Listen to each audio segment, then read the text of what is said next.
ಸರಿ ಗಮ ಮಮ ಗರಿ ಗಮ ಪದನಿ ಸರಿ ಧನಿ ಧನಿ ನ ಸರಿ ಧನಿ ಸರಿ ಗರಿ ಸನಿ ರೆ ಸನಿ ಧನಿ ಸರಿ ಗಮ ಮಮ ಗರಿ ಧನಿ ರೆ ಸರಿ ಧೂಮ್ ಧನ ಧನಿ ಧೀಮ್ ಧೂಮ್ ಧನ ಧೀಮ್ ಧೂಮ್ ಧನ ಧೀಮ್ ಧೂಮ್ ಧ ನಾ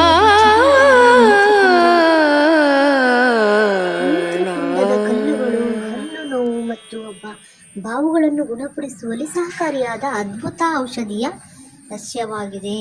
ಇದರ ಎಲೆ, ಬೇರು, ಹೂವು ಬ್ಯಾಕ್ಟೀರಿಯಾ ವಿರೋಧಿ ಗುಣಗಳನ್ನು ಹೊಂದಿದ್ದು ಆಯುರ್ವೇದದಲ್ಲಿ ಕಫ, ಪಿತ್ತ ಮತ್ತು ಗಾಯದ ಚಿಕಿತ್ಸೆ ವ್ಯಾಪಕವಾಗಿ ಬಳಸಲಾಗುತ್ತದೆ. ಮುಟ್ಟಿದರೆ ಮನೆ ಗಿಡದ ಮುಖ್ಯ ಉಪಯೋಗಗಳು ಏನೆಂದರೆ ಮೂಲವ್ಯಾಧಿಗೆ ಒಳ್ಳೆಯದು. ಈ ಗಿಡದ ಬೇರು ಅಥವಾ ಎಲೆಯ ಕಷಾಯವನ್ನು ಸೇವಿಸುವುದರಿಂದ ಅಥವಾ ಎಲೆಗಳನ್ನು ಗಂಜಿಯಲ್ಲಿ ಹಾಕಿ ಸೇವಿಸುವುದರಿಂದ ಮೂಲವ್ಯಾಧಿ ಸಮಸ್ಯೆಗೆ ಪರಿಹಾರ ಸಿಗುತ್ತದೆ. ಚರ್ಮದ ಸಮಸ್ಯೆಗಳು, ತುರಿಕೆ, ಅಲರ್ಜಿ, ಬೆವರು ಗುಳ್ಳೆಗಳು ಮತ್ತು ಮೊಡವೆಗಳ ಮೇಲೆ ಇದರ ಎಲೆಗಳ ರಸ ಅಥವಾ ಪೇಸ್ಟ್ ಹಚ್ಚುವುದರಿಂದ ಚರ್ಮದ ರೋಗ ಗುಣಪಡಿಸ್ಕೊಳ್ಬೋದು. ಓಕೆನಾ. ಮೂತ್ರಪಿಂಡದ ಕಲ್ಲುಗಳು, ಮೂತ್ರಪಿಂಡದಲ್ಲಿ ಕಲ್ಲುಗಳು ಯಾರಿಗಾಗಿರುತ್ತಲ್ಲ ಅವರಿಗೆ ಸೋಂಕು, ಕಲ್ಲು ಮತ್ತು ಸೋಂಕು. ಇದರ ಒಣ ಬೇರಿನ ಕಷಾಯವನ್ನು ಕುಡಿಯುವುದರಿಂದ ಮೂತ್ರಪಿಂಡದ ಕಲ್ಲುಗಳು ಕರಗುತ್ತದೆ ಮತ್ತು ಮೂತ್ರದಲ್ಲಿ ಉರಿ ಅಥವಾ ಸೋಂಕು ಕಡಿಮೆಯಾಗುತ್ತದೆ. ನೋವು ಮತ್ತು ಬಾವು ಕಡಿಮೆ ಮಾಡುವುದು ಕೂಡ ಇದರ ಲಕ್ಷಣಗಳಾಗಿವೆ. ಈ ಗಿಡದ ಎಲೆಗಳನ್ನು ಅರೆದು ಬಾವು ಅಥವಾ ಊತವಿರುವ ಜಾಗಕ್ಕೆ ಲೇಪಿಸಿದರೆ ತಕ್ಷಣ ನಿಮಗೆ ನೋವು ಕಡಿಮೆಯಾಗುತ್ತದೆ ಮತ್ತು ಲೇಪನ ಪರಿಹಾರ ಸಿಗುತ್ತದೆ. ಓಕೆನಾ. ಮಧುಮೇಹ ನಿಯಂತ್ರಣ. ಪ್ರತಿದಿನ ಮುಂಜಾನೆ ಇದರ ಎಲೆಯ ತಿನ್ನುವುದರಿಂದಲೂ ಇದರದ್ದು ಮಧುಮೇಹನು ಒಳ್ಳೆಯದು. ಸಂಧಿವಾತ ಎಲೆ ಬೇರಿನ ಲೇಪನವನ್ನು ಊತ ಮಂಡಿ ನೋವಿಗೆ ಬಳಸಬಹುದು. ಮಂಡಿ ನೋವಿಗೆ ಹೇಳಿ ಮಾಡಿಸಿದಂಥ ಎಲೆ. ಓಕೆನಾ. ಇದು ಹೇಳಬೇಕಾದ್ರೆ ನಾಚಿಕೆ ಮುಳ್ಳಿನ ಗಿಡದ ಬೇರು ಎಲೆಗಳನ್ನು ಸ್ವಚ್ಛಗೊಳಿಸಿ ಸಣ್ಣದಾಗಿ ಹೆಚ್ಚಿಕೊಳ್ಳಿ. 1 ಲೋಟ ನೀರಿಗೆ 1 ಚಮಚ ಈ ಮಿಶ್ರಣವನ್ನು ಸೇರಿಸಿ ಇದನ್ನು ಚೆನ್ನಾಗಿ ಕುದಿಸಿ ನೀರು ಅರ್ಧದಷ್ಟು ಆಗುವವರೆಗೂ ಕಾಯಿಸಿ. ಈ ಕಷಾಯವನ್ನು ಸೋಸಿ ದಿನಕ್ಕೆ 2 ಬಾರಿ ಕುಡಿಯಬಹುದು. ಓಕೆ. ಸಂಧಿವಾತ ಎಲೆ ಮತ್ತು ಬೇರಿನ ಲೇಪನವನ್ನು ಊತ ಮತ್ತು ಮಂಡಿ ನೋವಿಗೆ ಬಳಸಬಹುದು. ಓಕೆನಾ. ಇದನ್ನು ಸೇವನೆ ಮಾಡಿದರೆ ಇನ್ನೂ ಒಳ್ಳೆಯದು. ನೀವು ಚಟ್ನಿ ರೂಪದಲ್ಲೂ ಕೂಡ ಇದು ಸೇವನೆ ಮಾಡಬಹುದು. ಕಷಾಯ ಅರ್ದು ಕೂಡ ನೀವು ಕಷಾಯ ರೀತಿಯಲ್ಲಿ ಕುಡಿಬಹುದು. ಅತಿಸಾರ, ಮೂಲವ್ಯಾಧಿ ಇದರ ನಿಯಮಿತ ಸೇವನೆಯಿಂದ ಜೀರ್ಣಕ್ರಿಯೆ ಸುಧಾರಿಸಿ ಹೊಟ್ಟೆ ಸಂಬಂಧಿ ಕಾಯಿಲೆಗಳನ್ನು ಗುಣಪಡಿಸಿಕೊಳ್ಬಹುದು. ಓಕೆನಾ. ಇಷ್ಟು ಒಳ್ಳೆಯದಿದೆ ಈ ನಾಚಿಕೆ ಮುಳ್ಳಿನ ವಿಶೇಷತೆಗಳು. ಓಕೆನಾ. ಇದರಲ್ಲಿ ಇನ್ನೂ ಹೇಳಬೇಕಂದ್ರೆ ಇದರಲ್ಲಿ ನಾಚಿಕೆ ಮುಳ್ಳಿನಲ್ಲಿ ನಿಜ ಹೇಳಬೇಕಂದ್ರೆ ನಾವು ನಾಚಿಕೆ ಮುಳ್ಳಷ್ಟೇ ಎಲೆಯಷ್ಟು ತಕ್ಕೊಂಡು ಅದನ್ನು ಎಣ್ಣೆಯಲ್ಲಿ ಬಾಡಿಸಿ ತಂಬುಳಿ ಅಂತ ಮಾಡ್ತಾರೆ. ಕಾಯಿಯನ್ನು ಹಾಕಿ ತಂಬುಳಿ ಕೂಡ ಮಾಡಿ ಊಟ ಮಾಡ್ಬೋದು. ಒಳ್ಳೆಯದಿದು. ಚಟ್ನಿ ಮಾಡ್ಬೋದು, ತಂಬುಳಿ ಮಾಡ್ಬೋದು. ಮಾಡೋ ವಿಧಾನ ನಿಮ್ಗೆ ಗೊತ್ತಿರಬೇಕಷ್ಟೇ. ಆದರೆ ಇದು ನೀವು ಹಾಗೆ ಕಷಾಯ ಮಾಡಲಿ ಕುಡಿಯೋಕ್ಕಾಗಲ್ಲ, ಹೀಗಾಗಲ್ಲ. ಇಲ್ಲ ಆ ಎಲೆ ಇದೆಯಲ್ಲ ಕಹಿ ಆಗಲಿ ಅಥವಾ ಏನೂ ಇಲ್ಲ, ತುಂಬ ಚೆನ್ನಾಗಿರುತ್ತೆ. ಮಾಡಿ ನೋಡಿ, ಟ್ರೈ ಮಾಡಿ.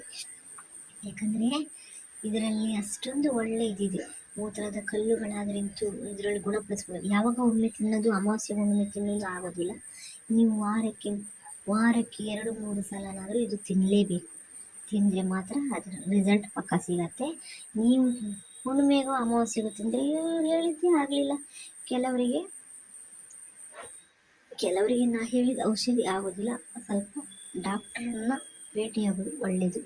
ಆದರೆ ಇದು ಗಿಡ ಆಯುರ್ವೇದಿಕ್ ಇರುವುದರಿಂದ ಇದೇನು ಸೈಡ್ ಎಫೆಕ್ಟ್ ಏನಿಲ್ಲ ಇದರಲ್ಲಿ. ಯಾಕಂದರೆ ಇದು ನ್ಯಾಚುರಲ್ ಆಗಿ ಸಿಗುವಂಥದ್ದು. ಯಾರು ಬೇಕಾದರೂ ತಂಬಳಿ ಕೂಡ ಚಟ್ನಿ ಯಾರು ಬೇಕಾದರೂ ತಿನ್ಬೋದು. ಅವರೇ ತಿನ್ನಬೇಕು ಇವರೇ ತಿನ್ನಬೇಕಂತ ಏನೂ ಇಲ್ಲ. ಒಳ್ಳೆಯ ಔಷಧಿ ಗುಣಗಳಿದೆ. ನಾವು ಇದರಲ್ಲಿ ಏನೇನು ಮಾಡ್ತೀವಿ ಗೊತ್ತಾ? ತಂಬಳಿ ಮಾಡ್ತೀವಿ, ಚಟ್ನಿ ಮಾಡ್ತೀವಿ. ತುಂಬ ಸೊಪ್ಪುಗಳು ಸಿಕ್ಕಿತ್ತು ಅಂದರೆ ಗೊಜ್ಜು ಸಹ ಮಾಡಿ ಇದನ್ನು ಎಣ್ಣೆಯಲ್ಲಿ ಹುರಿದು ಸ್ವಲ್ಪ ಮಂದನ ಗೊಜ್ಜು ಮಾಡಿಕೊಂಡು ಅದಕ್ಕೆ ಸ್ವಲ್ಪ ಮೊಸರನ್ನು ಸೇರಿಸಿ ಅದಕ್ಕೆ ನಾವು ಸೇರಿಸಿ ಒಗ್ಗರಣೆಯನ್ನು ಹಾಕಿಬಿಡ್ತೀವಿ. ಎಷ್ಟು ಚೆನ್ನಾಗಾಗತ್ತೆ ಅಂದರೆ ಅವಾಗಲೇ ತಿನ್ನಬೇಕು. ಫ್ರಿಜ್ನಲ್ಲಿ ಇಟ್ಟು ಶೇಖರಣೆ ಮಾಡಿ ಬಿಸಿ ಮಾಡಿ ಇದು ತಿನ್ನಬಾರ್ದು. ಗೊಜ್ಜು ಅಂದರೆ ಬಿಸಿ ಮಾಡುವಂಥದ್ದು ಇರಲ್ಲ. ಓಕೆನಾ.